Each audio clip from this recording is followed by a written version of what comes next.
get started. Good morning, good afternoon, good evening, wherever you are. Thank you for tuning in to another episode of Crypto World Radio. My name is Wabi. If you enjoy this space that you're about to tune into, there's going to be a replay in about 5 to 10 minutes after the space is concluded on our YouTube channel. And if you enjoy this crypto-specific content from us and you're new to these Twitter spaces, feel free to follow us and turn on bell notifications so you can be made aware of when the spaces go live. And today I'm here joined by a good personal friend of mine, a good friend of the show, Mr. Garland Wan, founder of Momentum 6, Zero X Illuminati, and it's an honor to have you here again, Garland. How are you doing, brother? Good to have you, man. I'm good. I'm good. Don't say honor. It makes me blush. Well, that's what we're all about, dude. Don't do that. Yeah, don't do that. Don't do the whole night thing. It's weird. Just like treat me like a friend. So Garland, I guess we can get started now. With what you guys do Sure. at Momentum 6, I really like how you guys have like a media branch and all that stuff. You guys do like research as a service and what have you. So what I hmm wanted to start off the space is with discussing what sort of tools do you guys use within M6 Labs and Zurex Illuminati within the platform to identify things such as trends. You know, given the fact that like you guys predominantly cover things like GameFi and things of that nature. I know you guys were involved with Sandbox and a few other like independent Yeah. brands and within Web3. I would love to get to learn that side of the industry. Yeah. So, from what I know, so without going too deep into the operation side, because I know operation side basically has all these tools that I'm not even aware of. They basically have like a system and tools where like the most prominent kind of news and whatever's kind of happening pop up in their radar, and they're able to like kind of like summarize that, right? Because what the Xerox Illuminati is doing is it's basically summarizing all these different things from different news sources and different newsletters and whatnot, and being able to pop them up. So there's a host of tools that I'll need to even ask the team. But what I've seen work really well within the team is we do have a chat for just the core, I guess the research team.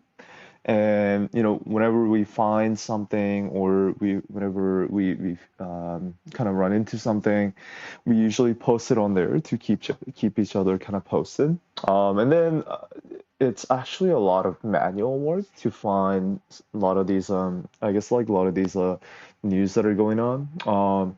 There are tools to kind of make sure that you don't miss the big ones, but I think Xerox Illuminati, what the value is, they do put that man hour to try to find, like some of the more niche, some of the more value add, kind of like either Twitter posts or threads or researches or reads, whatever that is, to like I guess diversify the information funnel.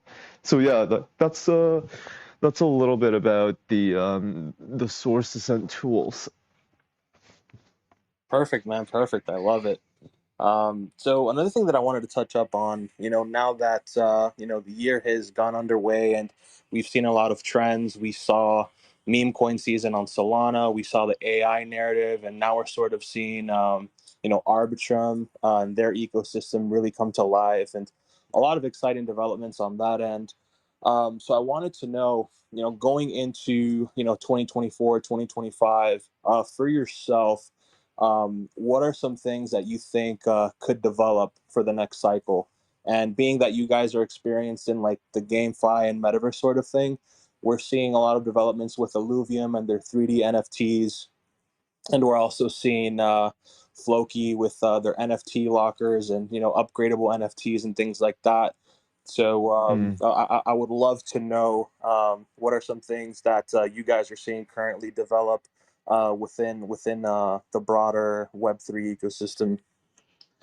Right, right. So I spend most of my time looking at the primary markets, looking over deals, doing due diligence, and making sure that we're allocating capital into the right products and projects.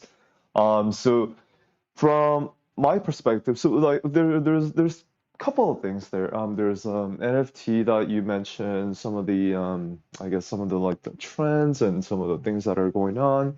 There's also 2023 outlook in terms of what could be happening in the future. And then there's also, like just in terms of like what my expertise and my like what I'm seeing on my end is, which is like the primary market. So let me break that one by one.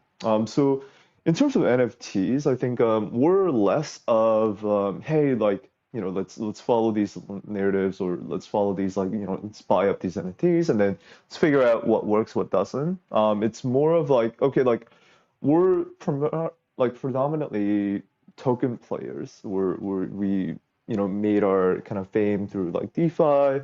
So like what's our like what's our angle on NFT, and it's NFT-Fi usually, right? So we try to see if there's more liquidity that could come from various different places that are sectioned out or isolated right now. And one part that we see is definitely NFT with the recent, like Blur, and like we just see how strong the NFT, NFT communities are, how strong the liquidity is there. But I think NFT-Fi, especially things like NFT perp, like perps on NFT or lending on NFT, we're beginning to see like some of the peer-to-peer marketplaces and things like that. So, I think those experiments are trying to kind of tie up the NFT liquidity to the token liquidity so that we will have more liquidity as a whole in terms of the, especially during the bear market. I think that's going to be very important for people to kind of stay in. So that's what we're looking at for NFTs. 2023 outlook, I am less positive than a lot of the even within our team. I'm more pessimistic one in terms of what this year might look like. I think yeah, like I don't want to go into the whole detail of what's going on. I mean, everyone has heard it numerous times with interest rates and ongoing war and China reopening and like inflation being sticky and just all of that kind of combined and like dollar like like the price of a dollar, just like I still feel like there's a lot of uncertainty. There's a lot of um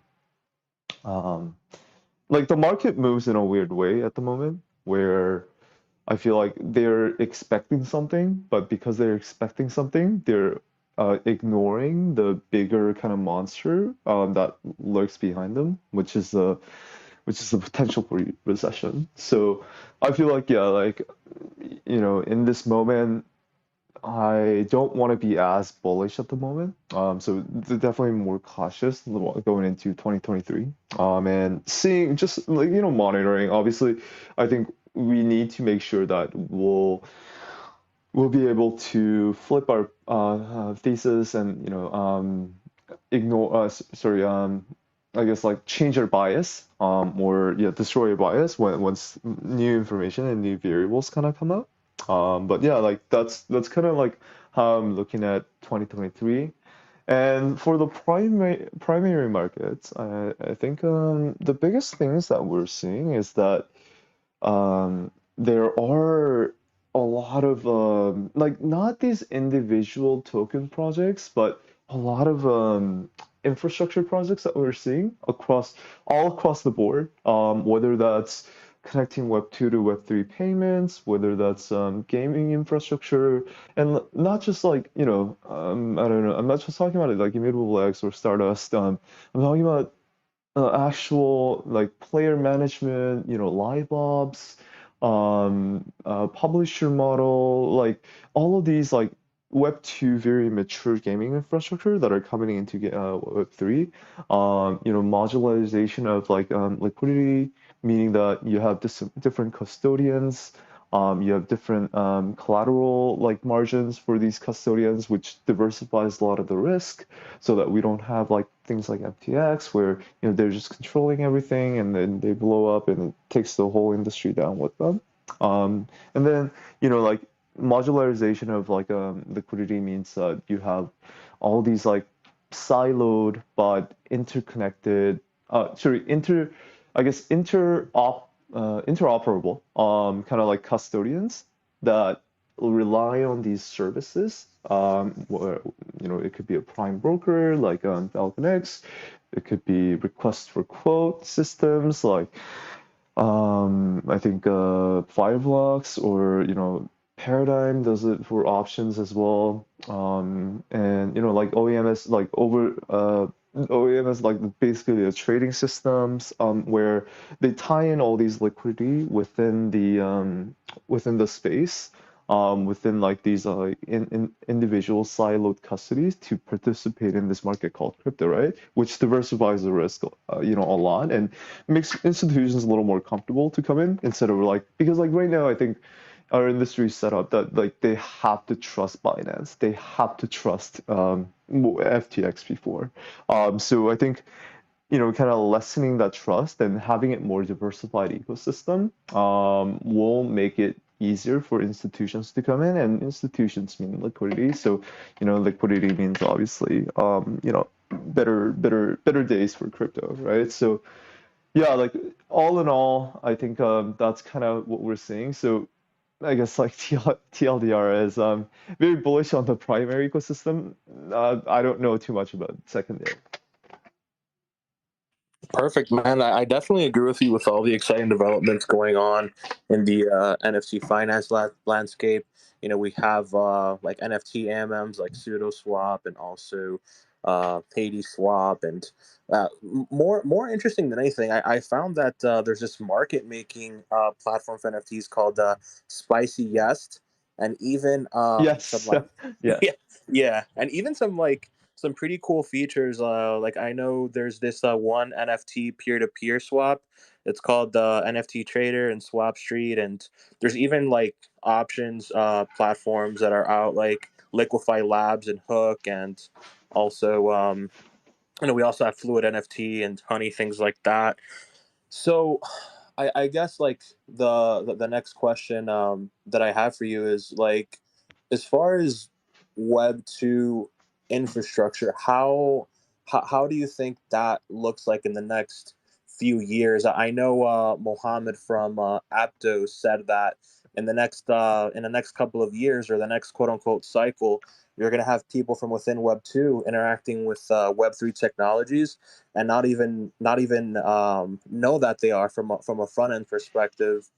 And I know there was this one individual that you had hosted that comes from Web 2, and one thing that he mentioned is that the current issue that we have right now within Web 3 is that they're competing for users on quote unquote other chains, instead of the individual that's playing Fortnite or Call of Duty or Counter Strike or what have you. So I know I'm a bit long winded here, but how do you think that looks like within the next couple of years? Like, your average retail persona interacting with these technologies. Do you feel that we're going to have like some hardware components, or do you think it's simply just going to be, Web 3 integrated within Web 2 products? Like, I know Meta is developing some Mm, augmented reality stuff mm. outside of what they're developing with what they currently have with Oculus. Right, right. I mean, so I so how do I unpack this question? So I think there's like two big sides to it. I think the first side is, do I think Web3 will be more adopted, to a point where a lot of things you're mentioning, like Web2 users, are using blockchain or crypto without them even knowing it? I think that question's a yes. And I think like what, but there's also things that will need to happen in order for that to for that to like be successful, or in order for that thesis to be true. So I think it's a yes, because I'm already starting to see a lot of examples from the private markets where I think there are players that are trying to tie in Web2 liquidity with Web3. So, being able to park something like a bond, or some kind of Web 2 more liquid instruments in the Web 2 world, and then being able to borrow Web 3 kind of collateral. Sorry, being able to borrow Web 3, I guess like currency like USDT, USDC, and then in turn converting that back to Web 2 and then using it, right? We've seen some projects do that, and I honestly think it's a great idea to increase adoption, and just be able to have Web3 as one of the gates and one of the I guess processes that they kind of go through in terms of getting capital and getting liquidity, because I think that those capitals in Web 2 and Web 3 sit in silo. And I think projects like that, or some GameFi projects or gaming infra projects, where they are able to um, I think you mentioned the point, like why are we all fighting for like each other's chains when there's like billions of people out there. So I think a lot of the gaming infra, or some of the good gaming infrastructure projects, are making sure that Web3 games have the right compliance, right system to be able to just list on the Play Store or iOS store using some of their infrastructure. So like it's more like a plug and play, so that Web3 game developers can also be able to leverage the huge pool of audience that Play Store and iOS store, the App Store has. So I do definitely see those efforts. It's very early to a point where I think a lot of the secondary market participants or a lot of the retails don't really see it at the moment. And I think it's for good reason. I think it's still in an experimental stage. But I do see, compared to, way before, like we're talking about like 2018, 2019, there's a significant amount of like maturity that I've seen in terms of how people think about the project, how people think about adoption. No, like I think as the industry matures, like every participant in it also matures as well. So definitely seeing a lot of good candidates coming out of there. In terms of the environment, like if we think about this as a bigger question of okay, like what does Web 2 represent? What does Web 3 represent? Web 2 represents, this the age of information transfer, where you and I don't have to live in the same place or same proximity. You can live in somewhere across the sea. I could live here and we could talk like this. We could trade information. We could send information. We could write information online. So it allowed us to develop this like global brain between all the participants. And I think Web 3 is basically putting in incentives and value transfers that allows us to develop a global, I don't want to say bank, but it's a global way to like, incentivize and, like send each other value. So in that, what does it mean for, some of the bigger macro, in the sense is not the Fed macro, but macro like things that needs to happen is like, I think you mentioned hardware, and I think when it comes to hardware, AR, VR, metaverse is all part of that, right? As we're becoming more and more kind of remote, we're becoming more and more used to working online. I think I think that transition will allow crypto to, or Web 3 to kind of like take a bigger stage on. I think because just the fundamental kind of like what crypto and blockchain represents is value transfer. And as more people kind of go online, as more people spend more time online, I think there needs to be a better way to reward and incentivize and transfer value between like participants there.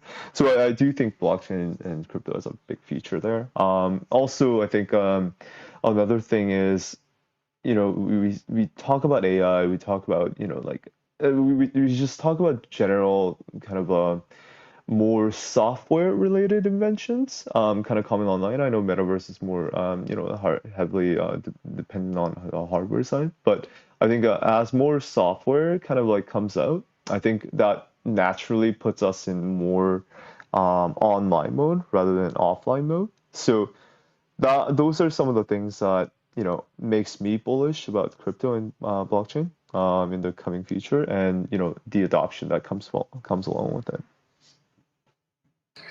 Carl, I want to touch on what you had just said first off with bonds. I find it pretty cool that Siemens had issued a 60 euro, 60 Mm,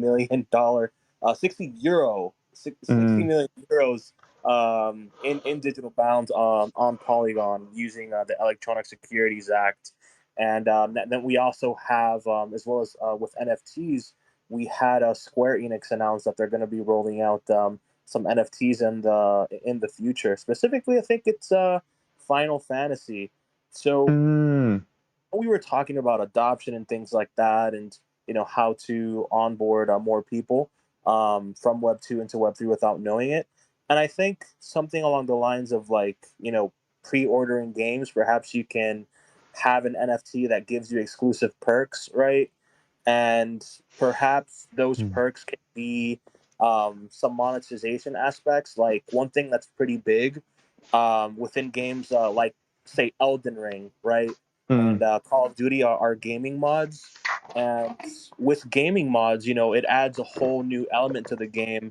So wouldn't it be cool to have a unique NFT that allows users to have a monetization aspect? And the way you unlock those NFTs is through, perhaps like, I know there are these season passes and things like Fortnite. Perhaps NFTs can be added to it, and the longer the user holds the NFT, the more like these perks are brought up, and then you have a fun way of play to earn, right? Like play X amount of game for X amount of hours, or unlock certain achievements, and you win these mods, and on the back end, the user that created the mod, gets some source of revenue. So I kind of think of it like maybe Axie, right, from back in the day, but mm, mm, without so much of like the drainage from token value, like just the farm pump and dump sort of stuff, but right. more of like user engagement and a reward system,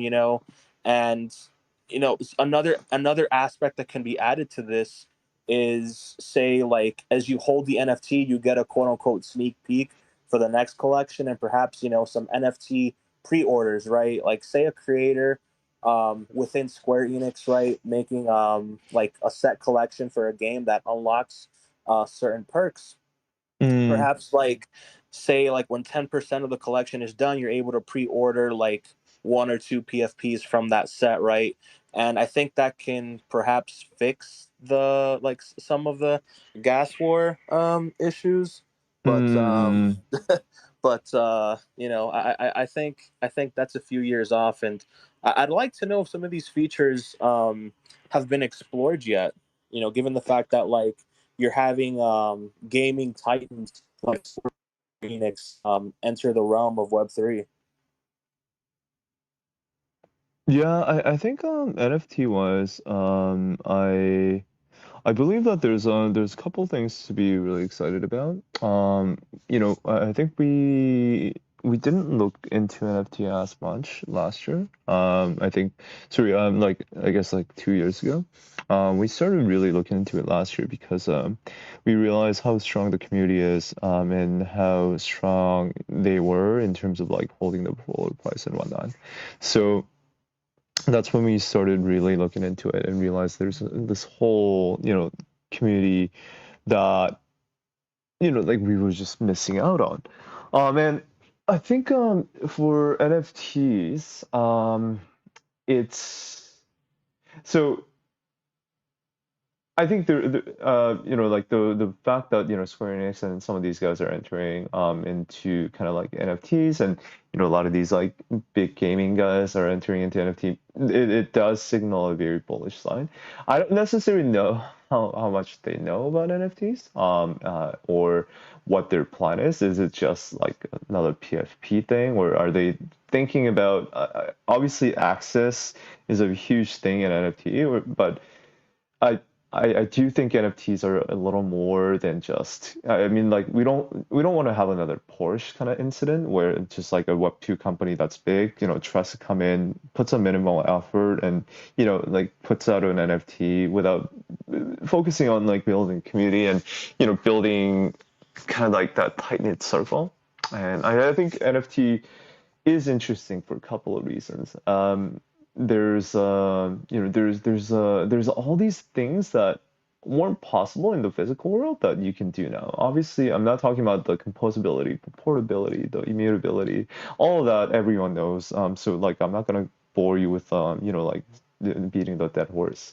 But I think a lot of people don't really talk about things like NFT. You can kind of like start experimenting with experimenting with time a little bit, meaning that if you are able to fractionalize some of the assets and put it in there, put it into an actual NFT or put a reward system or yield system in there, where for a certain amount of like, basically like for a certain amount of period or at a certain amount of event or at a certain amount of like has time has passed, you start getting some of these rewards that are cooked into the NFT itself, that you can redeem at your own pace.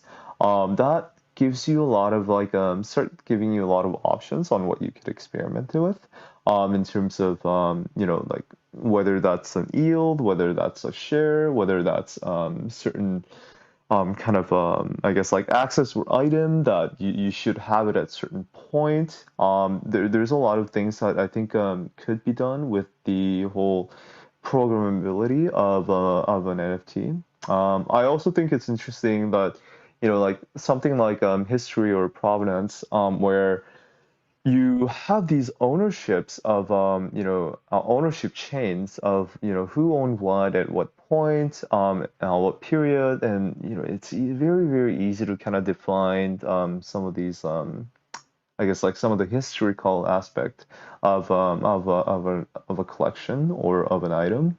And I think that's going to open a new world for kind of like collectors and people that are I guess like into arts or into collecting or it's just like the values that like kind of you want to showcase to the world, right? So and I think that provenance always also allows like certain very interesting experiments, like being able to give access, being able to give a reward for someone in the past that owned something at certain time, which allows you to kind of like do things that you haven't been able to in the offline world. So yeah, so those are some of the more like cooler things that I feel like yeah, like I do feel once NFTs have traction, with everyone, I think there's a very big, I guess, area, that hasn't been really explored yet. Perfect, man. I agree with everything that you're saying, Garland. I share that same enthusiasm, and it's great to be here tonight speaking with you, brother. Always love talking with No you. worries. And I know one thing that you had said during our conversation as the space started was that you weren't as enthusiastic as some other VCs. So before we start wrapping up, I would love to know you as a industry veteran that's been here for multiple years now. What are some things that you would like to see in the macro environment to change your view into an all right, this is going to be just like 2016, 2017, or 2020, 2021? What are some things that you would like to see within the broader macro or inner crypto environment? Mm, yeah, so there is if I think back, I think there's three big schools of thoughts that are in there. And everything kind of comes down to like what the Fed action is. The first kind of like circle, which is the one that's dominating the market cycle right now, which are the ones that are saying, hey, look at the US economy, look at these layoffs. Although job number has been, the strongest ever since I don't know, like 2000 or 19 something. But they're saying, like look at these prices, like uh, the Fed or the government just can't raise interest rates anymore. I think what's going to happen is they're going to actually decrease them and surprise everyone, right? So that's the predominant circle that's kind of holding the whole narrative. I think there's another circle that's also saying, guys like me or, a lot of the YouTubers, I guess. I hate to be in the circle with them, but, I think they're saying, hey, like this is actually, it's not over yet. Inflation's sticky, the war's still there, China's reopening. We will, after this, we will have a recession because that's what needs to happen in order for the currency to kind of, be stabilized again on par with, with minimal inflation at 2%. So that's another. And then we have a third group that I've been kind of hearing about, which is a group that says we actually have bottomed out already. The recession has already started and it's done, right? Like based on the money supply, based on how many people went bankrupt. I think the U.S. had a record number of bankruptcy last year, so I think people are starting to say, hey, like that was it, that was it, we're done actually. So there's three school of thoughts there. What I would like to see is, some of the things that I just mentioned kind of being alleviated. I think all this started because I think soft landing is basically when um, we reach below 2%, like the Fed says, but we haven't broken everything. Right. I think that's what TLDR is soft landing is. So, in order for to do that, obviously the inflation has to come down significantly. There's, but I do think there's, what, I'm not going to go into a justification. So, like that's what I like to see, inflation coming down. The war is definitely a part of that. So I would like to see that uncertainty go away. Also, I think there's, like obviously with inflation going down, I think the Fed needs to start putting more money in to the market or be able to be comfortable not tightening anymore, at least as a start. So that's definitely one. The job numbers, unfortunately, I think they do need to start going down a lot. As in like, the available jobs or, the unemployment number needs to go up a lot, I think, in order for us to kind of start seeing, because it's, at the end of the day, what inflation problem is, it's a demand problem, right? And unfortunately, demand is usually associated with people wanting things, people buying things, and people being happy. I think people need to be more sad. Like the demand needs to go down, right? And for inflation to come down.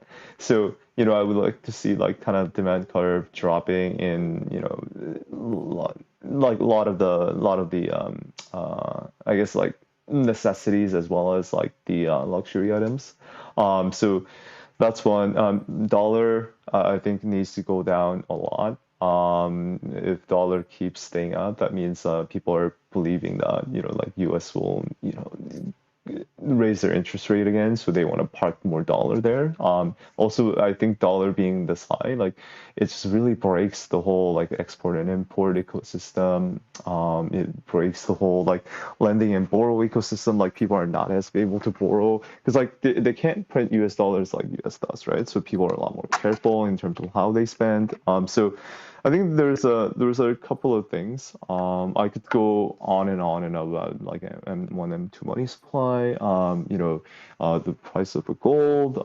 The like basically like there's a lot of indicators that are kind of like in there, but TLDR from all this statement is we just need to see demand go down so that we can see the inflation go down, and maybe then maybe if we feel like there's a way for us to inject more liquidity and inject more money into the market, then yeah, then I would say yeah, yeah, like that's a variable that I'm looking for, and I'll, you know, happily re-enter the market then.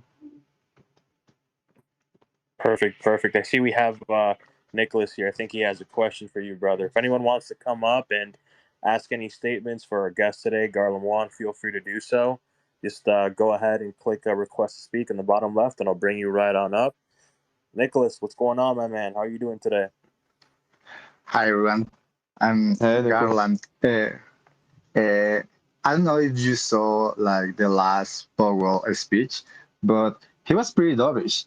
And I wanted to ask you if you think that Powell is behaving this way because maybe he realized that the battle has already been lost, Right. and the risk of inflationary spiral is no longer like a Mm. serious structural risk, Mm. and also that a return to 2% core inflation is also unattainable without acceptable without unacceptable costs, specifically for like blue collar workers, and Mm. and coming into an election next year. Right.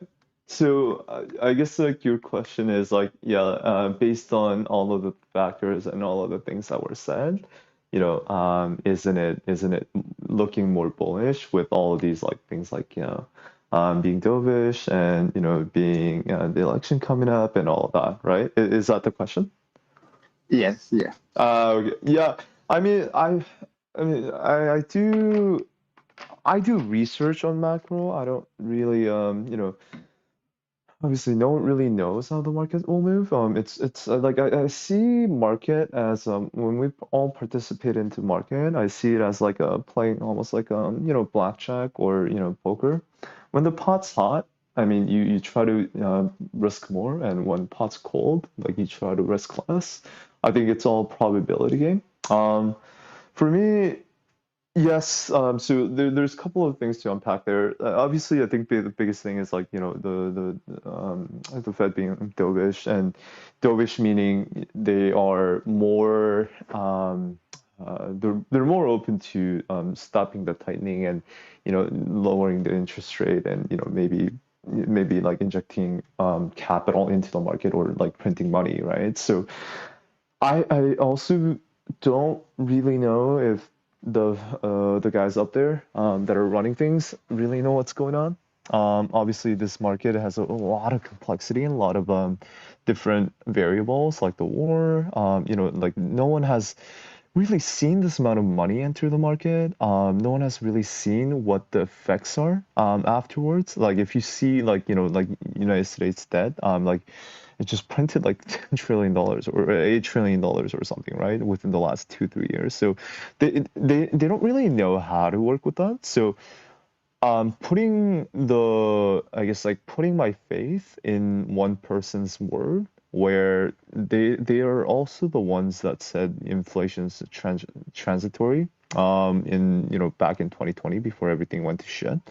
So I think for me, I would love to do my own research, and I would love to arrive by my own conclusion. Obviously, the short-term kind of like aspect will be determined by what they say. But as we've seen, what they say might not be, going on forever. And they might actually get it wrong. So it's a very complex market, and I'm not saying, like I'm not saying I'm right, because like like I told my team members to basically like I think like all of these are the market was on a very big discount, and I think it might be a good time to buy, and like market has pumped like I don't know 4 or 5x since then, right? Some of the team members bought, I didn't, right? So I get these wrong all the time. Sometimes I'm too optimistic when I need to be a little more pessimistic, and I'm too pessimistic when I need to be optimistic, right? But through that, I think I learned what my biases are. And right now, I do feel like there is a lot more to be careful about than not careful about. And these complexities of like like how you try to, because like what Fed works with is a hammer, right? It's not a surgical knife. So when they start bringing, a big levers like interest rates and, quantitative tightening by like sucking the liquidity out, and we haven't even started to see kind of like the housing decline yet. At least like not to an extent um, where like it benefited from a lot of the monetary policies. I don't think we have seen that pulled back yet. So yeah, just based on a lot of the unknowns and things that I've seen, I'm more pessimistic at the moment. But like I said in the question before, if some of these things, some of these variables start kind of unveiling themselves and they start becoming a little more clear, then yeah, I'm happy to buy at a premium once those become more certainty. Thank you. Yeah, of course, of course. Beautiful. Well said, Garland. Well said. So I know we had agreed upon 40 minutes, and we're just over that mark. So, Garland, I want to thank you so much No for taking worries. the time out of your day to come talk shop with me, Of man. course, of course. Love what you guys do over at M6 Labs and Zero X Illuminati.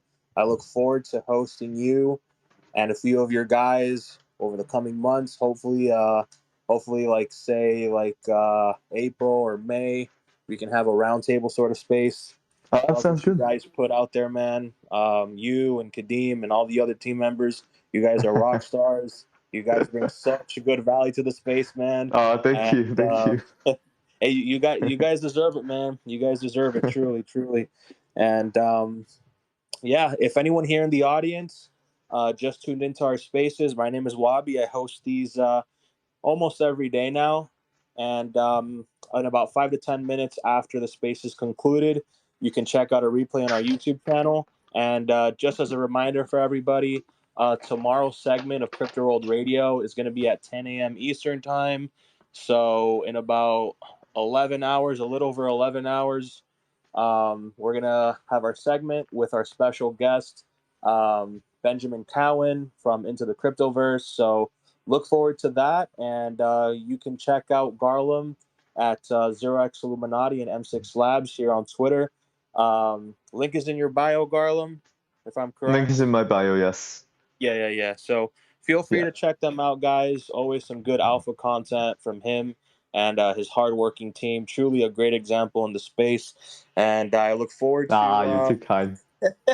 I look forward to the content they produce, man. Hey, man, I gotta show my friends some love, man. I gotta show my friends some love. Thank you. And yeah, guys, take care, everyone here in the audience. And Cheers, God bless guys. you all. God bless you all. I'll see you guys in about 11 hours, early in the morning for our next segment.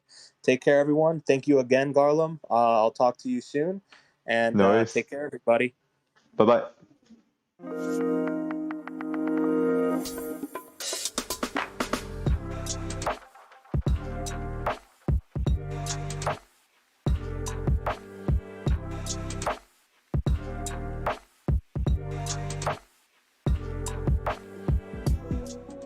The trading current is just math. It's just math. It has a 95.45% hit rate when we deviate outside of CP2 and CN2. All you had to do is recognize that 95% of the time when we get over here, under this blue line, we get some sort of mean reversion. So let's just assume you long right here.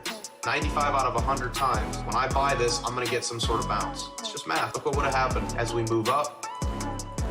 Look at the bounce that came after.